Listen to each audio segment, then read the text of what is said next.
AGORA and the pandemic. So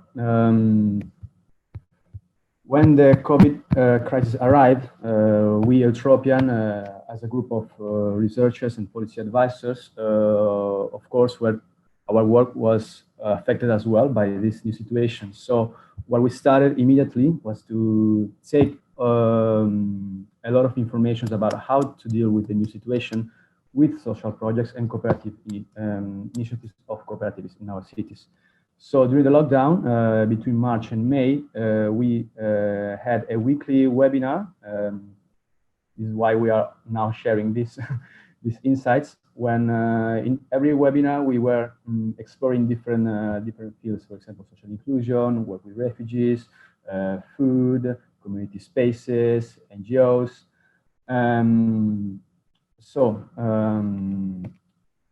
Here, just to show you, some numbers of our work during the pandemic. But here I'm sharing with you some insights of what we learned during these months of quarantine, and we are continuing doing this and learning, as you saw in our first webinar with AGORA also. And three keywords that we got from this experience during the lockdown was that we need to focus on solidarity, access to space, and co-design. Co-design, that means also engagement with citizens, as Torsten was telling us. So at the end of this webinar series, we came with a manifesto, which is a future of cities according to our experience. And is a manifesto on how to plan in post-COVID-19 cooperative cities, building on existing efforts towards social economy. Social economy, of course, is a new issue. Is not a new issue for the EU, which has invested greatly towards better knowledge, better funding, and better policy with the EU urban agenda. But it's time now to put these ideas in place as the pandemic shows us. So, for example, apart from knowledge, funding, and policy, we're claiming for access to space in our case with the urban regeneration topic that we're exploring in AGORA, because unused spaces and unused land in cities can be used for social practices to take place and have an impact. And for example, healthy food, securing healthy food to people can be done through vouchers, to money, to financial help, but also establishing public community gardens. And for example, if you want to support community spaces and social enterprises, this can be supported by lower rents and reimbursed renovation processes, especially focusing again on underused or abandoned buildings. What we claim was also better labor conditions. As we know, social enterprise, they are an opportunity to include marginalized people in society to working conditions. So considering this, and also the fact that public health crises rarely fail to leave their mark on cities, as we learn from the history of urban development, we know that urban planning and urban policies are a great tool when it comes to adapt our environment to this new scenario that we're living in. So I'm bringing to you some examples, some concepts, and also concrete example of policies and initiatives. What we start with is an open urbanism, an open approach to the space in our cities, because of course isolation is not per se a cure to this virus. We of course want to continue to live our lives in the city spaces. So I'm sharing with you now this notion of open urbanism, because according to Richard Sennett, he says, for example, that we have to achieve we need to keep the advantages of density, because density makes our city sustainable. We don't want to spread the city again, because we have seen that this is unsustainable. This can be sustainable now, or it can be a good advantage now because the virus wants us to keep distance, but our cities will deal with other crises due to climate change in the future. So an approach that created a lot of interest during the quarantine was this 15-minute city promoted by the city of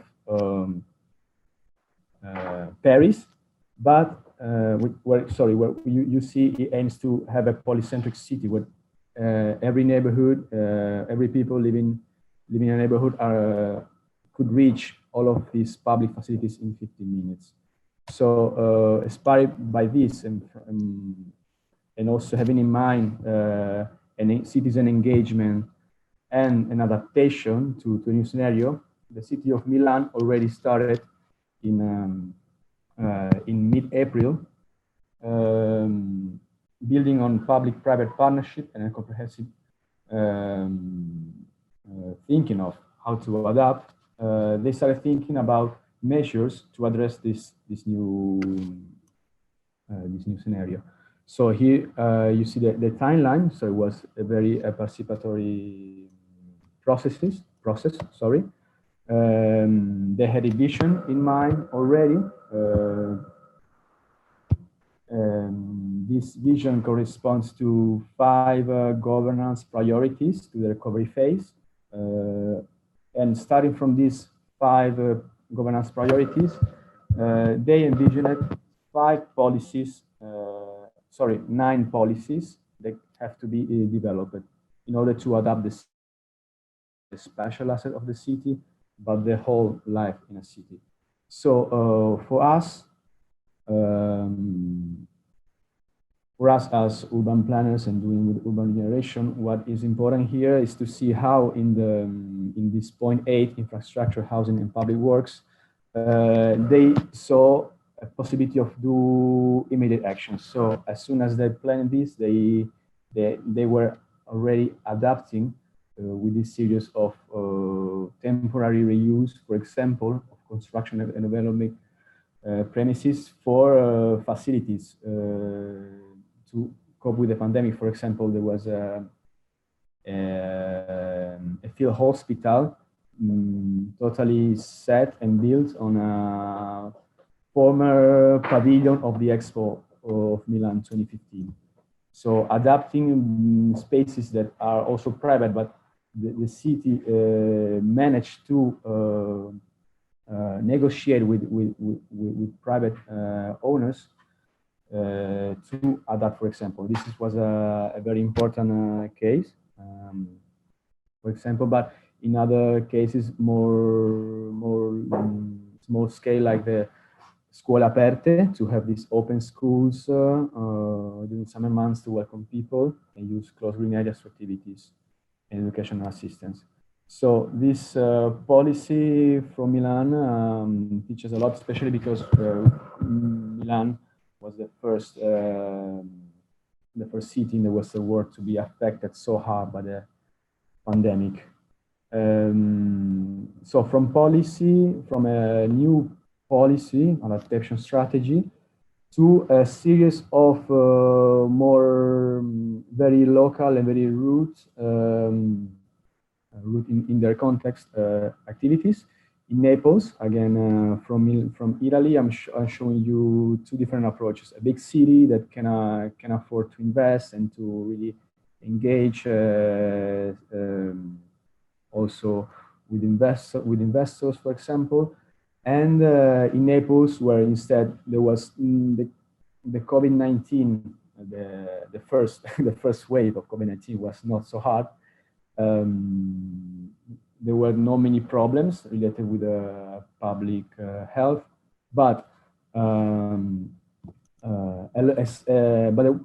of course the city had already a lot of problems with neighborhoods and people living in precarious conditions. So I'm sharing with you now, for example, this experience of Scugnizzo Liberato. To sum it up, Scugnizzo Liberato is this mutual laboratory born in the center of Naples, Naples has a series of historical assets that have been now reconquered with a bottom-up, with bottom-up initiatives from activists that could manage to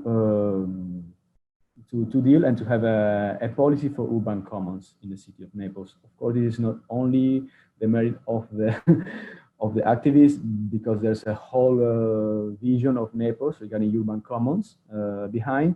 But this work, both from the municipal side and from activists, could help also during the pandemic to cope with the crisis. So, for example, here I'm sharing with you some numbers of donations and of help that was given to people. For example, here, 140 people were assisted. 400 packages, boxes of food were distributed, for example, and 5,000 euros were crowdfunded. So were found through a crowdfunded. 50 voluntaries, a part of the ones that were already active in the Scugnizzo Liberato, were participating to these activities. And another crowdfunding experience, and again in another space of Naples, very well known, ex OPG Occupato Ieso Pazzo, managed to gather 42,000 euros to buy supplies, personal protective equipment, and other primary goods to poor families and homeless, because all of these spaces in the old town of Naples had a special focus. For example, some were with homeless, some other with migrants, some other are more focused on social and cultural activities. Again, Santa Fe de Liberata, another space that could give hospitality to homeless people during the lockdown, because they were not allowed to be in the street. No one was allowed to. So I close very rapidly. I could mention a lot of more cases, of course, but just to remark again what I said, that in Naples there is this urban commons policy, just commons policy, that it created, as I said, a system of informal welfare to society, but it could prove during this lockdown that this kind of initiatives that all take place in abandoned buildings, requalified or reoccupied by citizens and activists, all of these experiences in a city can make the change and can make the difference when it comes to assist the most vulnerable ones in the pandemic. And for now, I stop. If you have more questions of other cases, I'll be happy to share it with you later.